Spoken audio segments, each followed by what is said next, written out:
Bonjour, nous sommes le vendredi 29 mai et nous méditons aujourd'hui avec le chapitre final de l'évangile de Jésus-Christ selon saint Jean, chapitre 21, versets 15 à 19. Jésus se manifesta encore aux disciples sur les bords de la mer de Tibériade. Quand ils eurent mangé, Jésus dit à Simon-Pierre, « Simon, fils de Jean, m'aimes-tu vraiment plus que ceux-ci » Il lui répond, « Oui, Seigneur, toi tu le sais, je t'aime. » Jésus lui dit, « Sois le berger de mes agneaux. » Il lui dit une deuxième fois, « Simon, fils de Jean, m'aimes-tu vraiment ?»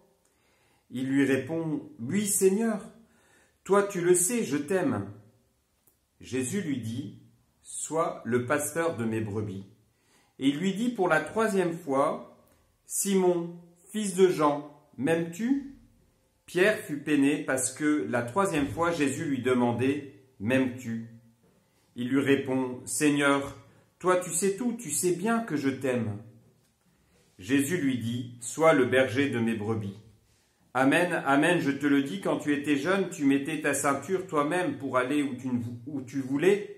Quand tu seras vieux, tu étendras les mains et c'est un autre qui te mettra ta ceinture pour t'emmener là où tu ne voudrais pas aller. » Jésus disait cela pour signifier par quel genre de mort Pierre rendrait gloire à Dieu. Sur ces mots, il lui dit « Suis-moi ». Parole du Seigneur. Ce passage, qui est magnifique, vient au terme du chapitre sur la résurrection, ce dernier chapitre de l'évangile de Jean, au terme de son évangile. Et on voit comme une reprise du reniement de Pierre qui par 3 fois a dit qu'il ne connaissait pas Jésus. Et là, par 3 fois, il peut lui dire qu'il l'aime, il peut lui dire son attachement. Et il faut se rappeler aussi que Pierre, lors du dernier repas avec Jésus, lui avait dit « Je donnerai ma vie pour toi ». Et ici, dans ce texte, eh bien, il y a quelque chose qui est un peu difficile à percevoir à cause de la traduction en français. C'est qu'en fait, dans le texte en grec, il y a 2 termes pour parler de l'amour. Jésus pose la question, est-ce que tu m'aimes d'un amour qui donne sa vie? Donc c'est le terme agapé. Et Pierre lui répond, oui Seigneur, je t'aime, mais avec le terme philia, j'ai de l'amitié pour toi. Il répond à un cran en dessous en quelque sorte, on pourrait dire. Et donc, si on reprend ce texte, on pourrait dire, Jésus, une première fois, dit à Pierre, Pierre, est-ce que tu donnerais ta vie pour moi? Et Pierre répond, Seigneur, tu sais bien que j'ai de l'amitié pour toi. Une deuxième fois, Jésus demande, Pierre, est-ce que tu donnerais ta vie pour moi?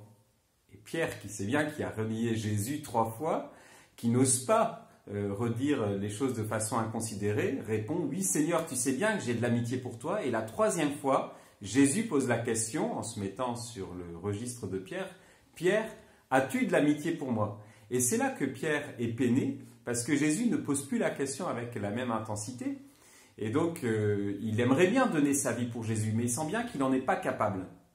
Et il répond, Seigneur, tu sais tout, tu sais bien que j'ai de l'amitié pour toi. Et alors Jésus, à ce moment-là, donc après lui avoir confié 3 fois son troupeau, lui dit, bien plus tard, tu donneras ta vie pour moi.